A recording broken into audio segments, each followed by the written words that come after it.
¿Qué tal? Buenos días, buenas tardes, buenas noches, bienvenidas, bienvenidos a esto que es Charlas al calor del café, que es un episodio más de este podcast que se estrena quincenalmente y conversamos aquí sobre temas de cultura y pues es un modo muy sutil de en realidad conversar sobre muchas cosas. Eso nos permite abrir el panorama y pues bueno, es una charla con café.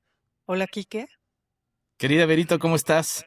Ante todo, la sinceridad y el calor del café y del sol y del calentamiento global, ¿no? Sí, sí, está, Qué está rudo, terrible. pero pues de todos modos un cafecito siempre se agradece, con calor o sin calor, ¿cómo no? Y bueno, hoy vamos a hablar de nuevas narrativas diría yo que en los medios en general, en las distintas plataformas, porque, y ya no sé si son tan nuevas, ya nos dirá nuestra invitada, pero porque pues han ido cambiando en efecto las plataformas, pero yo sigo oyendo de pronto las mismas historias o los mismos temas. Y bueno, pues ya lo platicaremos. El contacto que tenemos es @charlas al calor del café, ahora Quique, en todas las plataformas, Así excepto es, Facebook.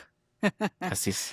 Instagram, TikTok, Substack, me falta una, así la del innombrable Musk. Bueno, ex, ahí estamos. Bueno, pues vamos a comenzar. ¿Qué les parece? ¿Qué te parece, Kike? Vamos a la entrada. Adelante. Enrique Figueroa y Verónica Orihuela les damos la bienvenida a Charlas al calor del café. Charlas al calor del café. Las historias nos acompañan ahora mientras caminamos, cocinamos, hacemos ejercicio. Van con nosotros acompañando nuestro día a día, ya sea en audífonos, las bocinas de nuestros teléfonos o en el auto, al tiempo que transforman nuestra mirada del mundo. En este episodio de Charlas al calor del café, vamos a reflexionar sobre cómo estamos atendiendo a las historias, cómo nos están cambiando no solo desde la narrativa, sino desde la forma.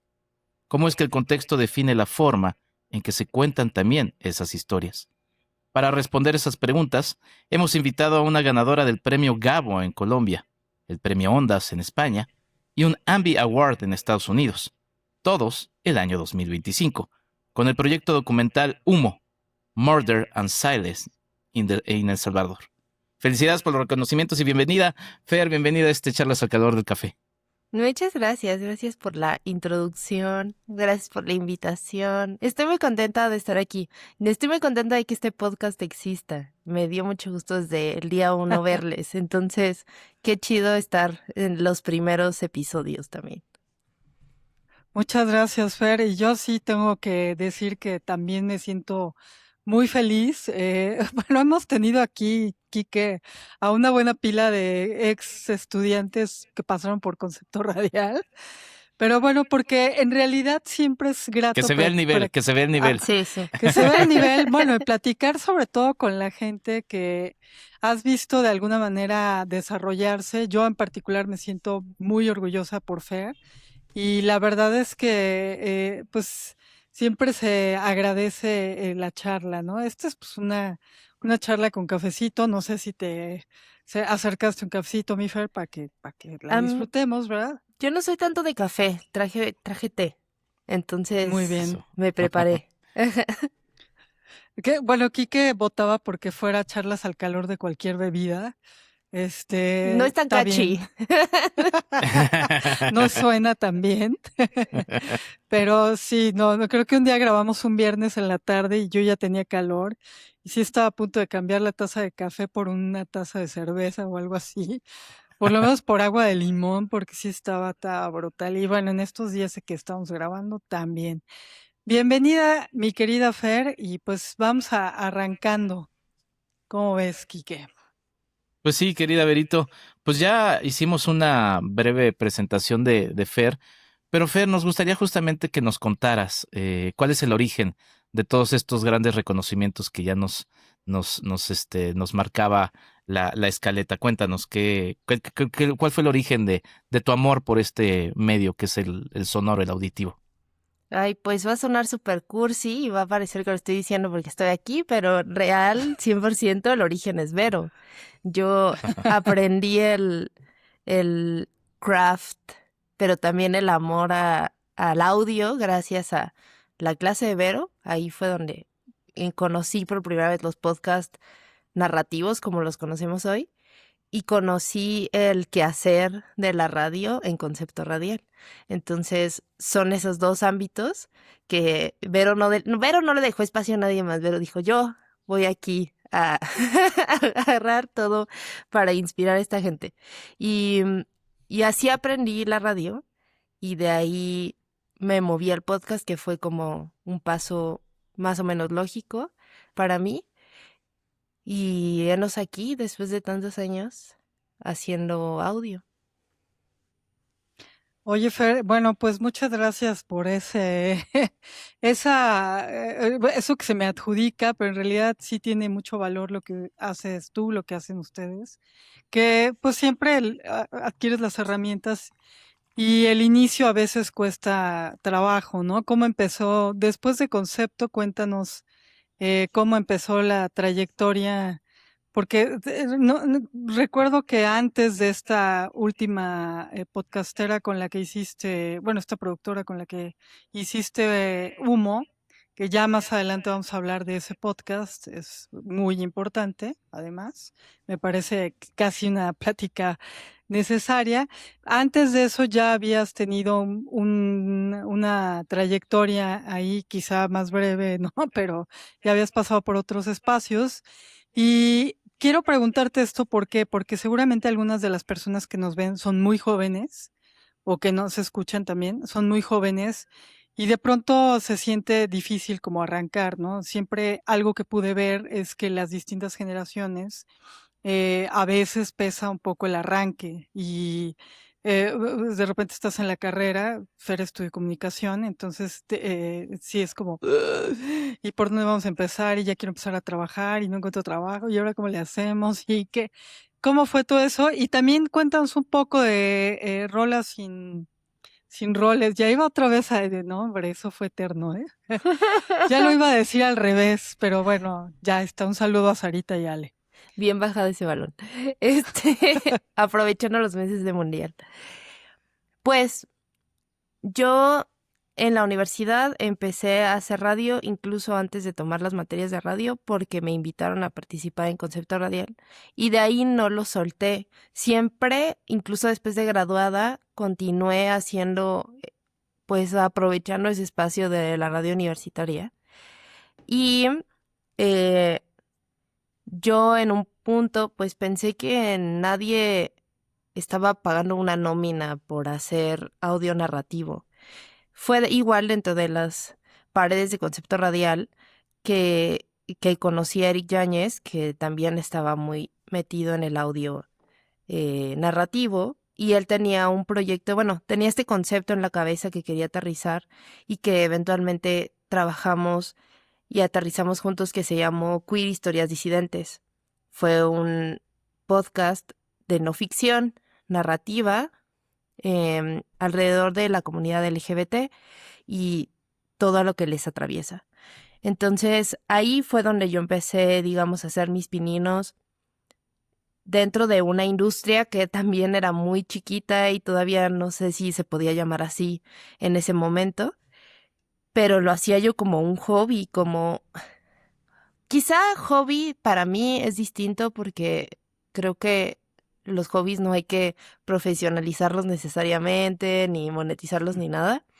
Entonces yo lo veía más como un compromiso, como un proyecto aparte, pero pues no era mi trabajo y yo creí que nunca nadie me iba a pagar por una nómina haciendo algo así. En ese tiempo me dediqué en lo profesional a trabajar en periodismo digital.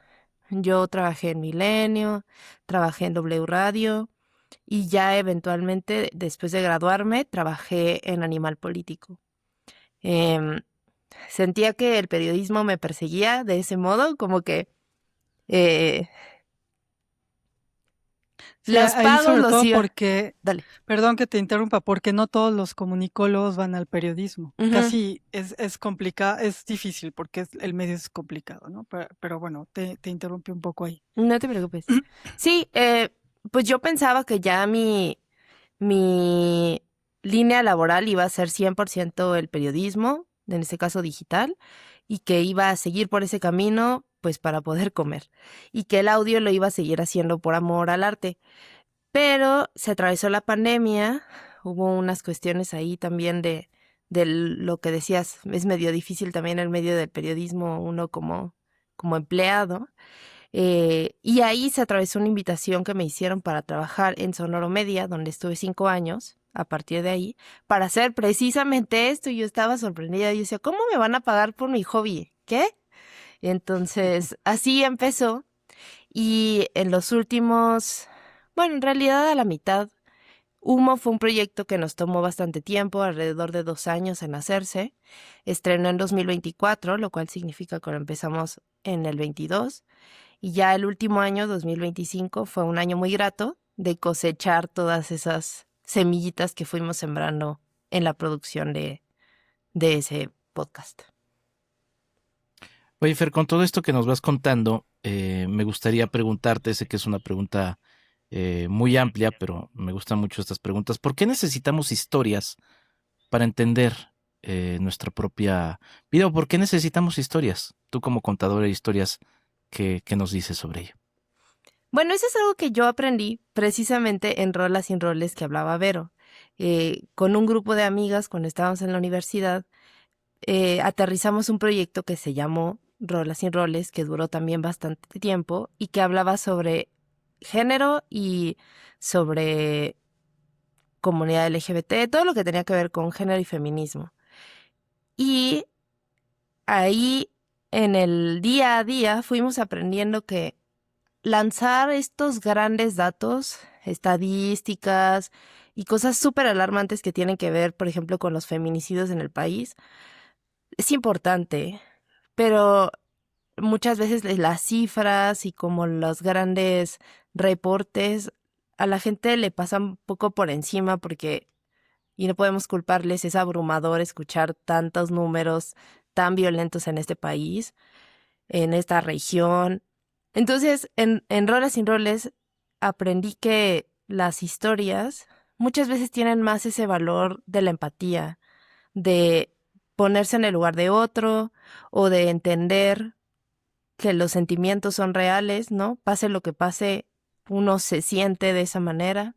Entonces, a lo mejor es mi espíritu activista que siempre ha estado un poco ahí, pero para mí las historias son importantes en ese sentido, en el aspecto humano, y que al final tenemos registro de que en todas las sociedades habidas y por haber en la historia, pues ahora sí, las historias han sido lo que ha ayudado a cohesionar pues, la cosmovisión, la idea de lo que es uno mismo. Entonces creo que es algo natural para nosotros como humanos y también creo que nos hace más humanos el escuchar, en este caso, historias. Ok, bueno, aquí hay un punto interesante porque efectivamente las historias se han contado desde el inicio de todos los tiempos de distintas formas, ¿no? Están los juglares, por ejemplo, entonces, y aquí tenemos nuestros propios juglares ahora, ¿no?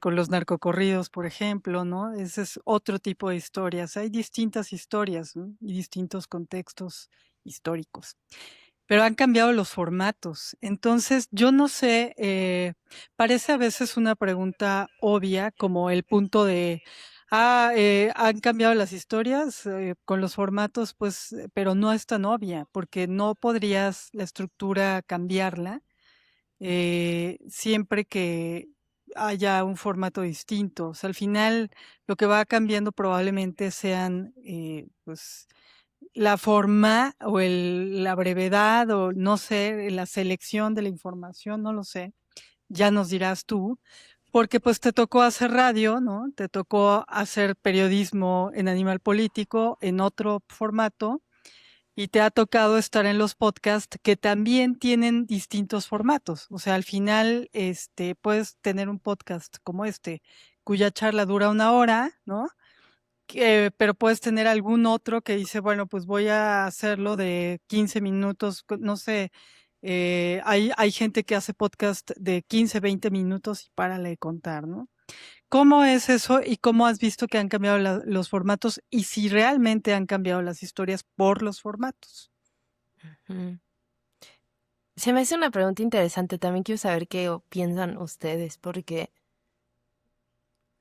al final se dice mucho, ¿no? Que nada es nuevo, que todo es una reinvención de otro. Los artistas hablan mucho de robar en la inspiración y las referencias. Entonces, siento que no hay tantos cambios, solo hay tantos temas de los que podemos hablar como humanos, pero que el foco va cambiando a veces dependiendo del contexto y las necesidades de la gente en ese entonces, el medio que te permite, ¿no? Como qué tan grandilocuente puede ser contando algo o porque tienes un límite de tiempo. Yo me acuerdo que trabajando en Milenio, la gente hasta hacía trampa, espero que todavía lo hagan porque era inteligente, cambiaban la separación entre las letras para poder meter un poquito más en el impreso de lo que les permitía el tamaño de la hoja del diario, ¿no? Entonces, creo que muchas veces amoldamos las historias al formato o contamos las historias que el formato nos va a pedir, pero no sé si podemos contar historias tan diferentes y el último año o así he pensado mucho y he leído mucho desde el punto de vista narrativo sobre las cuestiones bíblicas, por ejemplo, y dices, pues es que ahí está el fundamento de muchísimas de las historias que nos contamos hoy en día, ¿no? Las crónicas de Narnia, la Biblia también. Entonces, no sé si nos contamos diferentes historias, pero sí de formas distintas. Sí, pues al final las historias siguen siendo las mismas, con la propia complejidad del ser humano y la complejidad que va dando pues la vida moderna, ¿no? Finalmente la modernización, la industrialización, por ejemplo, pues también generó una serie de tipos de noticias que probablemente no estaban en el radar y eso generó otras historias, ¿no? Y bueno, ¿qué opinamos nosotros? Pues es básicamente decir, en mi caso, que sí creo que moldea el formato, la historia. No es lo mismo contar una historia en un TikTok que contarla en un podcast que tiene media hora y que tienes que elegir ciertos elementos, ¿no? Probablemente la esencia esté ahí. Pero justo este podcast se creó con la idea de charlar a profundidad los temas, porque todo lo que ves afuera es así, ¿no? Es muy rápido. Vamos a hablar, o sea, yo veo chicas o chicos influencers, ¿no? Vamos a hablar en 10 minutos, digo en 10 segundos, ¿no? Porque 10 minutos ya es un buen, de las mejores cosas de la economía de México y entonces caes en el simplismo, ¿no? En la puntualización no tan profunda. Entonces, ese es un poco el tema, ¿no? Por eso hablaba yo de los formatos. No sé, Quique, si tú quieres ahí agregar algo. Sí, es que me parece muy interesante lo que decía Fer sobre lo que hacían en Milenio, porque, por ejemplo, ya lo hemos platicado, ocurre en los libros, ¿no? O sea, alguna vez le pregunté a una amiga que está muy clavada en el tema de los libros, oye, ¿por qué los bestsellers tienen siempre como el mismo número de hojas, ¿no? En el cine, pues bueno, obviamente uno se pregunta por qué todas las películas duran lo mismo, ¿no? Alguna vez quisieron meter en la Cineteca Nacional un mediometraje de Pedro Almodóvar y sí supe que fue un relajo porque pues Sí. como duraba 30 minutos, pues descuadraba pues un poquito la cartelera como la tenían, ¿no? Y eso lo quiero conectar también un poquito con, pues sí, también hay una forma, como decía Vero, de que las historias, pues sí, se vendan, ¿no? O sea, por ejemplo, si nosotros consumimos, y bueno, esa también es otra palabra, ¿no? Si se consumen historias a través de TikTok, pues el TikTok te da una recompensa dopamínica inmediata, ¿no? Y esa tiene una lógica de mercado, ¿no? O sea, yo puedo ver a mis alumnos de bachillerato que consumen más fácilmente un TikTok o TikToks por 3 horas a que si les digo échate el irlandés que dura 3 horas, ¿no? Que van a decir, no, es que es mucho tiempo. Y dices, pues sí, pero no te pasas el mismo tiempo en la pantalla. Y quería ir un poquito a eso, Fer. ¿Cómo ves esto? También, o sea, han cambiado tantas las formas en las que se cuentan historias y también ha entrado un mercado, ¿no? Porque inclusive también las historias que vemos en las noticias, pues los noticieros también están vendiendo noticias, ¿no? Con otros tipos de contenidos que pues quisiéramos fueran más informativos, pero ellos también tienen esa lógica pues, de vender, ¿no? En muchos de los medios tradicionales. Sí, es muy interesante y como creadora es un poco triste, pero siento que como audiencia es todavía más triste porque siento que estas decisiones no las tomamos los creadores, tampoco las toman las audiencias, las toman las personas que tienen el capital para mover eso y pues muchas veces no privilegian la historia, privilegian otras cosas. Es real que con estos ejemplos que decías de los bestsellers o las películas, pasa también con los videos de YouTube, ¿no? De pronto, los videos de YouTube solo duraban 20 minutos, pero de un día al otro les cambiaron el algoritmo y ahora si no duran hora y media y se la pasan hablando y hablando y hablando de paja, entonces no los beneficia el algoritmo. Entonces, es una adaptarse a eso como creador y como audiencia es como este es lo único que me están ofreciendo que puedo ver. Entonces, es, es bastante restrictivo y en ese sentido creo que la gente siempre en su humanidad ha sido muy creativa para adaptar las historias a eso, pero sin duda como que le resta, creo, un poco a esa libertad de contar la historia en el tiempo que merece esa historia. Podría ser solamente un par de minutos porque eso es lo que dura, o podría ser las 3 horas del irlandés, ¿no? Entonces, sí, es raro y la verdad que sí creo que es un poco triste. Ok, bueno, hay una parte que tiene que ver no solo con los formatos, sino con la identidad y la comunidad que se genera. Y aquí me gusta siempre hablar de justo de rolas sin roles, que este podcast del que hablaba Fer, en el que trabajaron tres personas, Alejandra Benazir, Sara Mota, así, y, perdón, pero ya pasaron algunos años, Fernanda Estrada, pues precisamente tenía esta cualidad, ¿no? Que era que generaba una comunidad alrededor del podcast y fue algo que, de hecho, a mí me permitió hacer una investigación al respecto porque me llamaba la atención la manera en que conectaron. Y eso es lo que pasa con las historias. Al final son historias de gente que no conocemos. Está, por ejemplo, este podcast de Radio Ambulante, el propio disidente de Pate, un saludo a Pate, ¿no? A Eric Yáñez, que bueno, siempre que le dices a Eric te va a contestar que si estás enojada con él o qué onda, ¿no? Entonces, un saludo a Pate. Estas historias con las que conectas muy bien porque es tu historia, o porque probablemente es la historia de alguien muy cercano, o porque te impacta saber que algo así puede suceder, que es el caso de una de las historias de disidentes. De hecho, no me acuerdo si es un venezolano que atraviesa, yo creo que escuché una o dos, que atraviesa para llegar a Nueva York y le pasan una serie de historias tremendas, ¿no? Y que no es precisamente algo que vaya conmigo, pero que entiendo muy bien. Y un poco pasa aquí, quiero entrar a la parte de humo, exactamente, ¿no? A ver si nos puedes platicar un poco sobre este podcast que tiene los premios que mencionamos al inicio, un poco el trabajo que se hizo y por qué lo llevo a la parte de identidad, porque aunque Bukele no es, afortunadamente, aunque haya gente que así lo quiera, un presidente o un personaje con el que por lo pronto yo convivo, ¿no? Si es alguien que, produce una cierta, forma de vivir, ¿no? Que está sucediendo en diferentes países, ¿no? Entonces, bueno, no es El Salvador no es el único que vive una cosa así, ¿no? Entonces, quería conectar como esta parte de cómo se fue produciendo esto y de dónde nació. No eres la única persona, lo sé, que trabajó en el podcast, pero igual nos puedes ir contando, ¿no?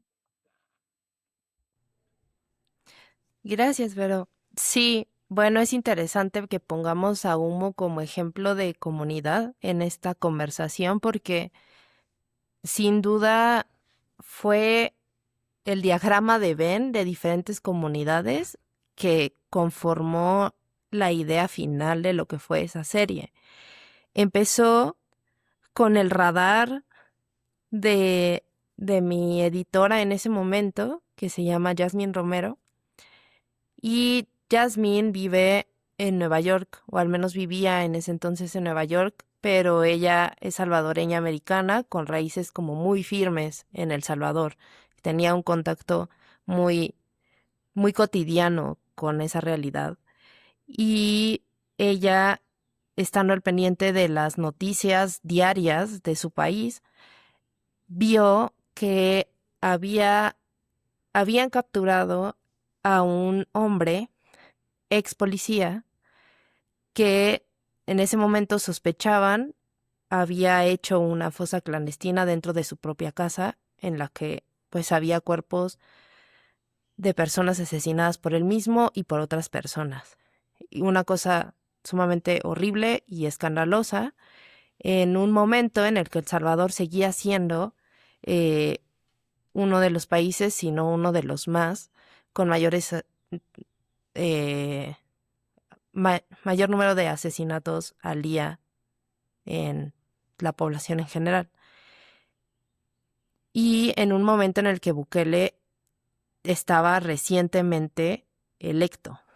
Entonces, ella tuvo ese radar de historias y nos pidió que le diéramos seguimiento a esa historia que se estaba desenvolviendo en ese momento. Entonces ahí entra como la primera comunidad, que es la sólida comunidad que tiene ella con su familia en El Salvador y la importancia que le da a las noticias en su país, porque sabemos que muchas veces las diásporas se alejan de su lugar de origen y en este caso no fue así. En este caso ella teniendo como los pies bien plantados uno en un país y otro en otro, que le permitió como tener ese instinto de hay algo más aquí que solamente este breaking news, que fue el de el arresto de este hombre. Em, de ahí, pues, se crea una comunidad nueva que no existía, porque al estar yo investigando esta noticia, descubro que que se reporta esa noticia, ese breaking news, en Animal Político, y a mí me sacó mucho de onda porque Animal Político rara vez replica notas íntegras de otros medios. Lo hace, o al menos lo hacía con la BBC porque tenían un convenio, pero a mí se me hizo muy raro porque estaban replicando íntegramente un artículo de la revista Factum salvadoreña, y ahí, apelando a la comunidad que formé en Animal Político, les pregunté, oigan, ¿por qué publicaron esto? Y ellos me conectaron con la revista Factum. Fue la revista Factum y los periodistas que trabajaban con ellos quienes me introdujeron a esta nueva comunidad que fue la comunidad de periodistas salvadoreños, y quienes me explicaron, estaba en Animal Político, pero también estaba en otros tantos portales de periodismo digital de la región, porque en El Salvador censuraron esta nota a nivel judicial con un papel que decía que la tenían que bajar, y entonces en solidaridad tanto Animal Político como otros otros medios en América Latina retomaron la nota para que no se perdiera. Entonces ahí había otra comunidad alrededor de una sola historia, que en este caso era un artículo del periodista Brian Avelar. Y Brian se convierte a partir de ese momento en el periodista, el reportero principal de nuestro proyecto, que en ese entonces no se llamaba Humo, tenía ahí un título tentativo, y empezamos a investigar. Ellos en campo, nosotras desde México, con esta empresa de podcast que se llama Sonoro,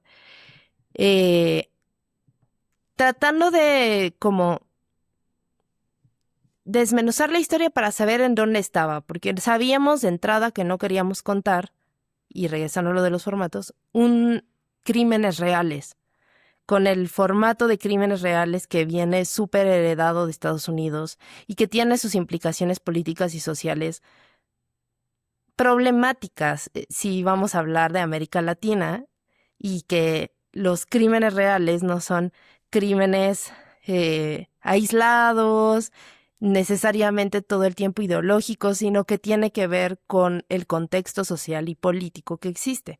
Entonces sabíamos que no queríamos contar la historia del asesino de Chalchuapa, pero fue en el reporteo ya con las botas sobre la tierra de Brian que dijo, desde los primeros veces que nos reunimos, es que para mí la historia está en las mujeres que vienen de todo el país peregrinando para llegar a esta casa donde presuntamente hay una fosa clandestina, a preguntar con esperanza si ahí está su ser querido. Y él decía, y aquí lo cito porque también lo dice en el podcast, ¿qué tan jodido tiene que estar un país para que vengas con esperanza a una fosa clandestina? O sea, eso hablaba mucho. De ahí ya sin ampliarme más, de eso va la serie en un principio, de los desaparecidos y quienes les buscan. Y después viene de quienes cuentan esas historias, porque la situación de los periodistas y los defensores de derechos humanos en El Salvador es verdaderamente crítica y urgente de hablar.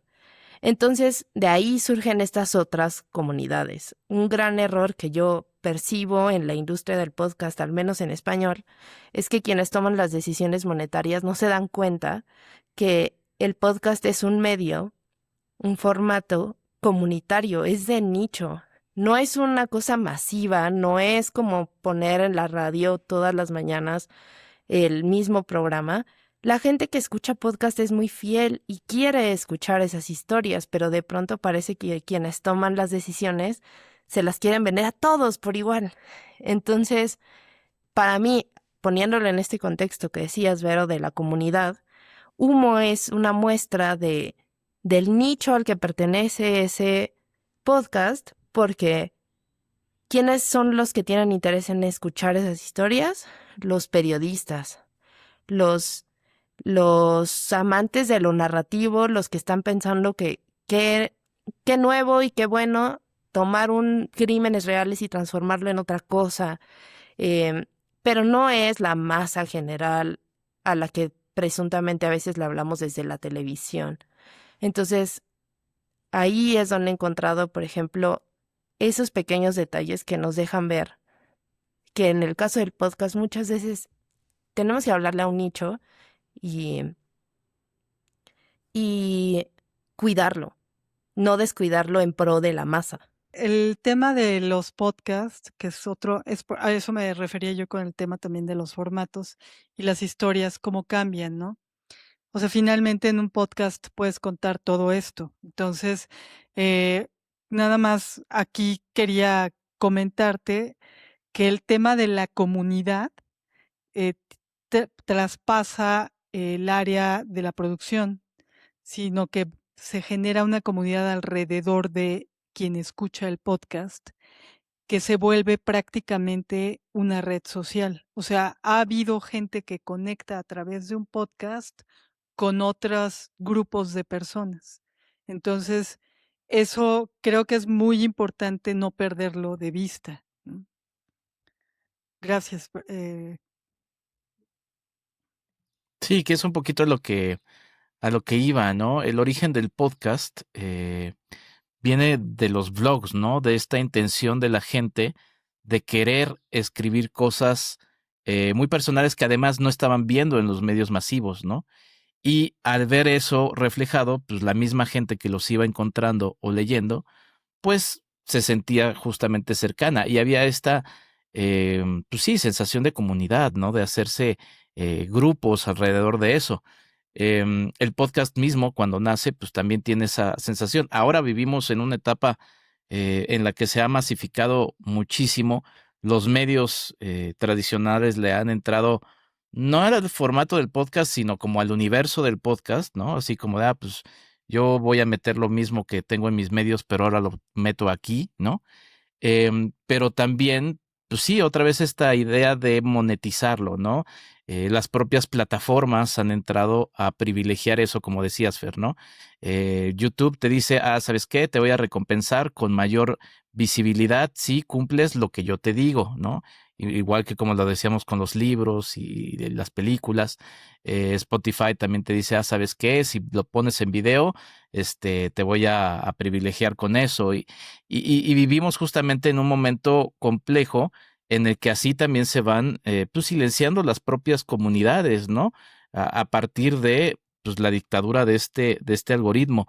Pero hay una responsabilidad, ¿no? En quien cuenta esas historias sobre comunidades reales. Y te iba a preguntar esto, que es como el huevo y la gallina, ¿no? ¿Las historias crean comunidad o la comunidad valida las historias, Fer?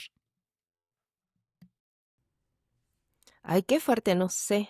O sea, yo le decía a Vero cuando platicamos la posibilidad de platicar hoy, de estar en este episodio, que me emocionaba esta pregunta sobre las comunidades porque he aprendido mucho a lo largo de los últimos 3 años, quizá 4, que me integré a una comunidad de escuchas de podcast vía WhatsApp. Se llama Peces Fuera del Agua. Búsquenlos, son súper receptivos. Ellos aceptan a todos los que aman los podcasts se pueden unir y ahorita debe estar alrededor de 180 personas en ese grupo. Es ¿Qué es, muchísima perdón, gente un grupo de de WhatsApp o WhatsApp. qué es? Ujú. ¿Cómo se llama? ¿Peces? Peces Fuera del Agua. Fuera del agua. Ok. Ellos, los organizadores, tienen también un newsletter, por ejemplo. Entonces, tiene cierta estructura, no solamente es el grupo de WhatsApp. Y cada tanto, cada mes, 2 meses, con cierta periodicidad nos reunimos después de escuchar una pieza que a nosotros nos gusta y ellos consiguen que los creadores platiquen al respecto con nosotros y se vuelve una conversación súper horizontal y linda porque no es una entrevista, no es de ven y te preguntamos, es de nosotros pensamos esto, si estás, si eso es lo que querías decir, nosotros sentimos esto cuando lo hiciste, ¿cómo hiciste esto? Entonces, es maravilloso, a mí me encanta estar ahí, he encontrado muchas puertas que se han abierto gracias a esa comunidad y, y me llama la atención porque pues llevamos 2 años, yo poniéndome el sombrero de audiencia en ese caso, no siempre de productora, pues quejándonos y lamentando que ya no existe la misma oferta en cuestión de cantidad de los tipos de podcast que nos gustaba escuchar. Y Y pues la muestra es que hoy ya no existe el premio Ondas del podcast. Deshicieron por completo esa premiación. Lo redujeron a 2 o 3 categorías en los Ondas, premios generales de cine, televisión y radio. Hoy, como muestra un poco más burda, en los premios de Spotify no abrieron categoría de documental. O sea, y toda esa gente, al menos esos 200 personas que se encontraron para hablar de podcast en WhatsApp, sí los quieren escuchar. Y obviamente esa es una muestra muy limitada, pero pues no todos estamos en ese grupo de WhatsApp, ¿verdad? Entonces, hay esa hambre para escuchar. Y respondiéndote, Enrique, eh, creo que también de ahí han nacido historias como estas inquietudes de, me gustaría escuchar de esto. ¿Alguien conoce a un experto en esto? Y de ahí se gestan algunas ideas, pero también tenían hambre de, ofrézcanme algo nuevo. Yo, por ejemplo, ¿no? Yo soy dentista, yo no produzco, yo no estoy en el ámbito de medios, pero yo quiero escuchar algo diferente a Radio Ambulante, ¿no? Que de pronto pareciera que es el único que persistió y trasciende y sigue. Entonces, siento que es un poco, no el huevo y la gallina, porque no se van por separado, sino como que se retroalimentan todo el tiempo. Creo que aquí hay una parte interesante que tiene que ver con la ética también, ¿no? Porque voy a tratar de dividirlo en dos partes, ¿no? De lo que acabas de decir. La parte que tiene que ver con que Yo vi esa nota de que desaparecieron los premios Onda y dije, pues sí, claro, cuando la cosa se fuerza, se rompe. ¿Y en qué está forzada? Aquí que lo acaba de decir. Ya hay grandes medios haciendo podcast a partir de sus programas, no siempre sus programas. Tengo otro exalumno, Rodrigo Pacheco, a quien le mando un saludo, que tiene un podcast buenísimo que se llama Ropac. Y lo buenísimo no está en la producción, sino en la conversación que tiene con gente del mundo de la economía y las finanzas. Él se dedica a esos temas. Rodrigo estudió, creo que, Relaciones Internacionales y está en Grupo Imagen, ¿no? Y de pronto él hizo su podcast y yo cuando vi eso dije, qué interesante. Estoy segura casi que le han de haber propuesto sacar su sección, ¿no? Ya nos contará él si lo logramos tener por aquí y él habrá dicho, como suele ser, con una visión más clara de lo que es esto, no, yo hago la mía. O sea, yo hago aparte esto, ¿no? Porque no es lo mismo, el formato no es el mismo, ¿no? Entonces ese es un universo. El otro, el de los medios grandes tratando de empujar una cosa que se rompe porque de suyo no es masiva, ¿no? Es una cosa, lo acaba de decir Fernanda, de nicho. Y luego está la otra parte que es bien interesante y vuelvo a las historias, ¿no? A ver, es un contexto de violencia muy grande, ¿eh? En el mundo. Ya no hablamos nada más de México y las 10 mujeres asesinadas diariamente, que son los números duros a los que se refería Fer hace rato. Hablamos de el mundo. En España, yo recuerdo que algún español una vez me dijo, no, aquí no pasan esas cosas. Y le dije, hay que leer el periódico un poco más seguido y revisar todas las secciones, ¿no? Pero lo que hay es que cada vez menos gente quiere contarlas. Las escuelas de periodismo ya no tienen el número de gente que tenían antes. Y no nada más hablo de escuelas privadas, ¿no? Que uno podría decir, ¡ay! Y las No, no, escuelas no, que no. todavía sigan, pero O sea, aquí hablas de la Septiem, por ejemplo, ¿no? Que México es un clásico del periodismo. Entonces, en este contexto, ¿cómo cuentas una historia? O sea, que hay una parte que además tiene que ver con la ética, porque yo con lo que valoro de Humo, que me acuerdo que cuando me la enseñaste dije, híjole, la locución, pues maestra acostumbrada a estar viendo la técnica, ¿no? Vi una serie de cosas técnicas que dije, ¿no? Pero ya después, cuando ves toda la historia, cuando oyes toda la historia, dices esto periodísticamente es una bomba, y lo es, ¿no? Pero creo que el valor fundamental estaba en algo que en ese momento no vi, lo vi después, mucho después, en que en ningún momento cae en la dramatización. Y esa es una línea tan delgada. Hablamos de Radioambulante, que es un gran podcast, no es el único. Hablamos de This American Life, en el que está basado, por cierto, Radioambulante. Hablamos de historias, estas, ¿cómo se llama? Disidentes, las de Pate, ¿no? Bueno, y también contigo. Que yo ahí sí dije, era una línea muy delgada y es muy difícil evitar. ¿Cómo haces para evitar eso? Pues eso fue en equipo. Creo que, creo que a veces subestimamos lo comunitario que se convierte en esas decisiones. Humo pasó por múltiples filtros editoriales, además de los editores, que teníamos dos editores, ya mencioné a una, Yasmín Romero, em, pero después también había un tratamiento de la postproducción. Y en ese caso, el primer filtro de la postproducción fue Manuel Parra, el diseñador de sonido, y fue una conversación entre quienes estábamos escribiendo y él de definir cuándo era válido los efectos de sonido, cuándo era válido agarrar lo que sí estaba grabado, o sea, era documentación real, cuándo era necesaria y cuándo no.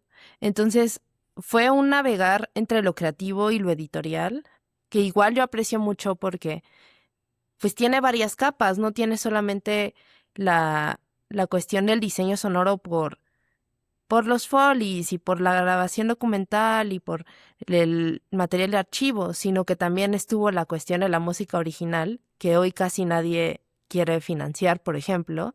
Ya están las librerías, úsenlas. Pero la música original sin duda aporta, y en el caso de Humo fue un equipo de 2 compositores, Héctor y Laura Cruz, Héctor Fernández y Laura Cruz, que tenían esa inteligencia emocional, digamos, y creativa, musical, de decir, no podemos tirarnos al drama de La Rosa de Guadalupe aquí, porque el drama ya está en la narración, ¿no? Ahí está la transparencia que necesitamos solo una cama instrumental que destaque estas voces, por ejemplo. Entonces, pues fue un trabajo en equipo y sí fue muy consciente, creo que desde todas las partes, que en este rechazo que teníamos al formato de True Crime, teníamos que ser muy conscientes en cómo lo íbamos a representar nosotros. Sí, que hay una gran dificultad, ¿no? En cómo ir contando las historias. Y Fer, yo me quedo también pensando en que, pues sí, hay una resistencia. Yo siempre digo que este tipo de podcast, como lo que estamos haciendo en Charlas al Calor del Café, son la resistance, ¿no? Porque pues apelamos a la charla de largo aliento, ¿no? Apelamos a que la gente nos esté acompañando en nuestros ritmos de voces, ¿no? En el ritmo de nuestro episodio, de nuestro podcast, a que nos acompañen aproximadamente 1 hora. Pero pues sí hay una intención general, además de que vivimos estamos en Ciudad de México y en las grandes ciudades es lo mismo, en medio de un ajetreo, ¿no?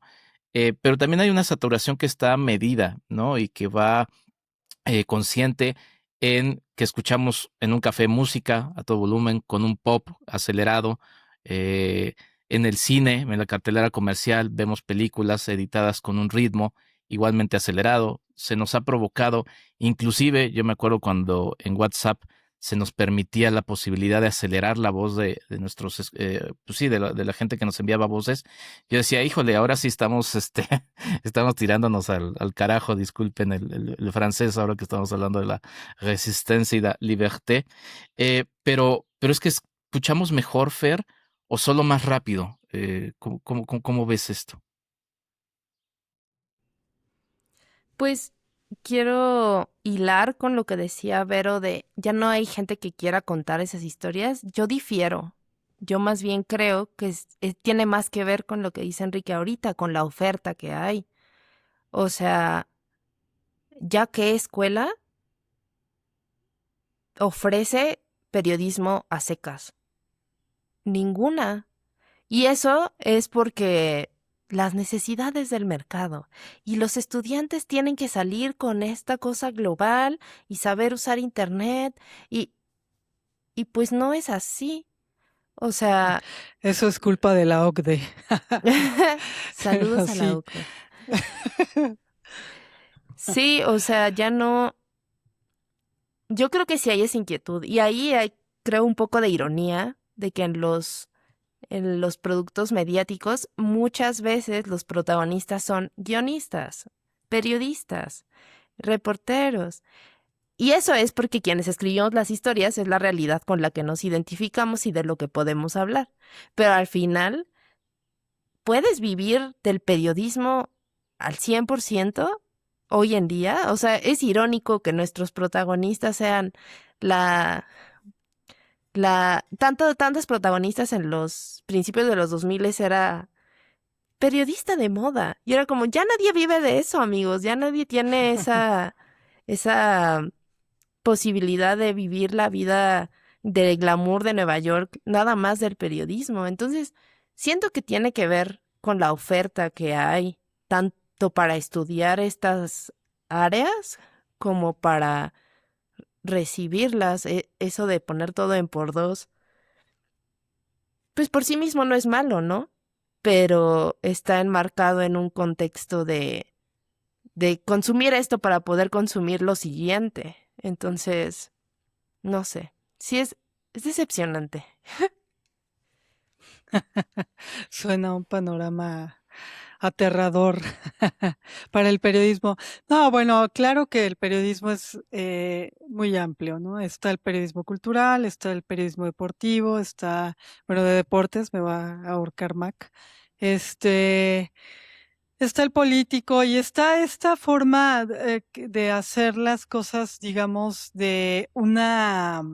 en una posibilidad más amplia que tiene que ver precisamente con los podcasts, ¿no? Porque mi premisa es que el podcast surge bajo la presión de la propia gente de querer escuchar otras cosas. Entonces, pues en efecto, habrá gente que lo quiera hacer, pero no gente que propiamente pueda vivir de ello. Ese es un tema, y sobre todo, bueno, ya ese es un tema para otro día, pero pues en tiempos de la inteligencia artificial, ¿no? En donde hay gente que de plano decide hacer guiones enteros y se escuchan así en inteligencia artificial. O sea, yo ya identifico muy bien, cuando algo está hecho con inteligencia artificial y digo, híjole, manito, nada más cámbiale, aunque sea 3 palabras, así 3, ¿no? Está muy bien utilizarla, pero, pues, a lo mejor, inspírate, o un día no tienes tiempo, o no se te ocurrió nada, pues, te inspiras, pero copiarla y pegarla a veces se vuelve un problema, ¿no? Pero bueno, en todo el tema está la audiencia. O sea, siempre hay un punto en donde las audiencias estarán queriendo escuchar otras cosas y lo mencionabas hace rato.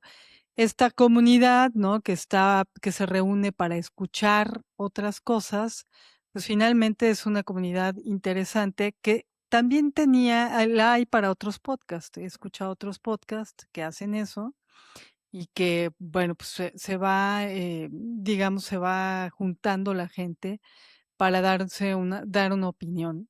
En este sentido, que bueno, es un poco la vuelta al tema de la comunidad, ¿no? ¿Qué es, digamos, que de los que más, cuáles son de los podcasts que más has dicho, yo me identifico con este? ¿No? Que este es como, o no me identifico, pero me gusta, ¿no? Como lo cuentan, finalmente cuando algo te gusta es porque algo tiene de lo que a ti te late, ¿no? Hay una empatía. Pues en el resto de la vida creo que no soy muy fan de, usando esa palabra específica, de muchas cosas. O sea, no me gusta fanear las cosas porque luego uno idealiza y le quedan mal. Pero en el podcast no soy así. En el podcast sí yo soy fan de muchas cosas. Em, Creo que para mí uno de los parteaguas de la forma de narrar en los últimos años fue Bloom. Blum. Bloom es de una casa productora española que se llama El Extraordinario. Y son una genialidad, porque yo creo que navegan entre sí, un poco lo que vende. No les quiero hacer spoiler de Bloom, tienen que escucharlo para identificar si creen que están vendiendo algo, pero también en la experimentación sonora, o sea, ellos realmente no se limitan en eso y proponen cosas muy hermosas. Bloom es una ficción, pero está enteramente basada en obras de arte que existen. Entonces, lugares que existen y situaciones que podrían existir. Entonces, si tú no leíste la descripción, 100% puedes pensar que estás entrando a un podcast de no ficción y pronto preguntarte, espera, ¿esta persona sí existe o no? Y a mí se me hace brillante la forma en la que lo manejan, me gustó muchísimo. Y mi podcast favorito del año pasado, es del año pasado porque me permitieron escucharlo antes, pero en realidad estrenó este año, es Cómo suenan las vanguardias, que es un podcast que acompaña obras del Museo Reina Sofía en España, de una casa productora que se llama La República Independiente de la Radio, que me encanta ese nombre de productora. Y también es una brillantez porque igualmente se permiten experimentar sonoramente, cosa que ya muchas veces no, porque las grandes casas productoras o las grandes marcas quieren todo directo, sin necesidad de interpretación creativa, ¿no? Y lo que ellos hacen, voy a ponerles un ejemplo que me pareció muy lindo, es que están escribiendo una obra en la que hay una escalera, pero en lugar de representar sonoramente la escalera como lo haríamos literalmente y escuchar los pasos y cómo rechinan los escalones, ellos ponen una escala de piano.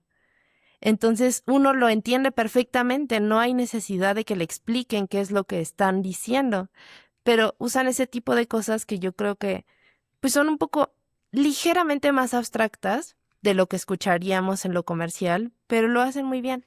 Ahorita ya di 2 recomendaciones de podcast españoles, pero también hay una propuesta, por ejemplo, en Colombia que se llama Relatos Ñeros. Es la ficcionalización de relatos de, de personas reales, cosas que sí ocurrieron, y que hace una familia. La producción la hace enteramente los hijos y el papá. Entonces también es una cosa muy, muy bella. Y creo que hay muchas propuestas allá afuera lindas. Afortunadamente estas 3 opciones que he dado creo que sí han gozado de cierta visibilidad, pero los algoritmos también nos limitan de descubrir cosas nuevas que se estén haciendo en lo independiente porque de pronto no las encuentras. Pero, por ejemplo, Relatos Ñeros empezó 100% como una cosa independiente y no es hasta quizá el año pasado que lo retomó una, una empresa de podcast acá en la Ciudad de México que se llama Genuina. Entonces, como que ellos lo están distribuyendo. Y afortunadamente para los creadores, pues obtuvieron ese foco, pero creo que hay que seguir buscando también en lo independiente porque muchas veces ya uno no se lo topa por accidente, ¿no? Sí, bueno, yo tengo la esperanza de que, digo, a mí me sucede en el cine, ¿no? O sea, uno llega a la cartelera de cine comercial y se encuentra con tantas cosas que son similares, ¿no? Que llega a un punto de aburrimiento. Y las salas de cine se han estado quedando con menos gente, hay menos gente que quiere ir a las salas de cine y también va encontrando, pues digo, en otros formatos como por ejemplo el TikTok, que no todo es negativo, va encontrando otro tipo de historias. Yo tengo la esperanza de que también en tiempos de inteligencia artificial y que todo el algoritmo quiera que todos pensemos de una misma manera, que obviamente tiene un objetivo político y económico, pues nos vayamos hartando de eso, como decía Vero, o sea, escuchamos guiones que todos son escritos de la misma manera, o sea, yo tengo la esperanza de que nos llegamos a ese hartazgo e invitaría a la gente que nos está escuchando, teniendo el placer y el gusto de poder platicar contigo, Fer, a que se anime a contar sus propias historias, pero pues aprovechando también tu presencia, si alguien quiere empezar a contar historias de la forma que sea, dibujando un cómic, hablando en video, ¿por dónde debería empezar? ¿Qué les recomendarías, Fer?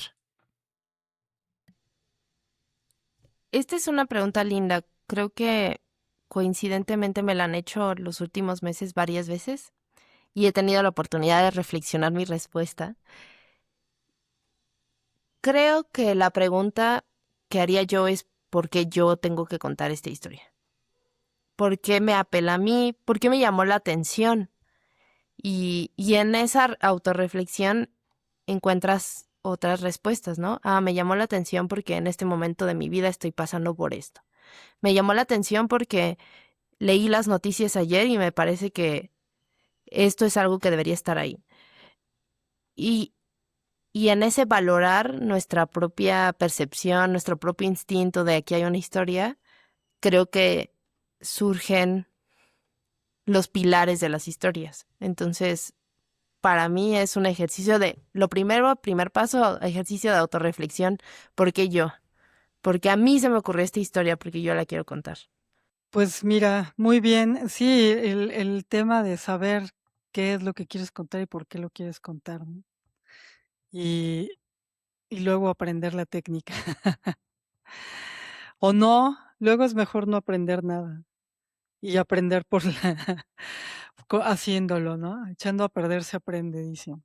Y pues muchísimas gracias. ¿Nos vamos, Quique, o qué procede? Nos vamos, bueno, yo no quiero dejar de preguntarle a Fer, ¿dónde podemos ver más de ti, de tu trabajo, para que la gente también que esté interesada en seguirte te pueda escuchar? Muchas gracias.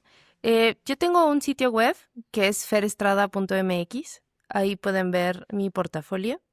Y también ahí están mis medios de contacto. Entonces, si me quieren escribir o así, yo estoy feliz. Buenísimo. Pues ya, Verito. Pues nada, que si quieren saber más de charlas al calor del café, nos sigan en TikTok, en Instagram, en X, en Substack. ¿OnlyFans o no? No. a menos que nos desesperemos y queramos algún tipo de remuneración. Eso estuvo bueno. Bueno, ya Hay que espero explorar todas las no formas de llegar a tengamos los distintos públicos, Verito. Son los Fotos. formatos, Vero, los formatos. Sí, Sí, imagínate. totalmente. Fotos solo al calor del café, sin nada más. Híjole, no. Muy bien, amigos y amigas, ya luego nos buscarán bueno, a mí no creo, pero a Kike y a Fer probablemente. No. No. En OnlyFans. Oye, Fer, qué gusto haberte tenido por aquí. Espero que no sea la última vez. Y gracias, Quique, también. Recuerden que este podcast se estrena un episodio nuevo cada 15 días. Entonces, pues ahí los estamos esperando en @charlas al calor del café. Gracias. Muchas gracias. Esto fue Charlas al calor del café con Verónica Orihuela y Enrique Figueroa. Charlas al calor del café.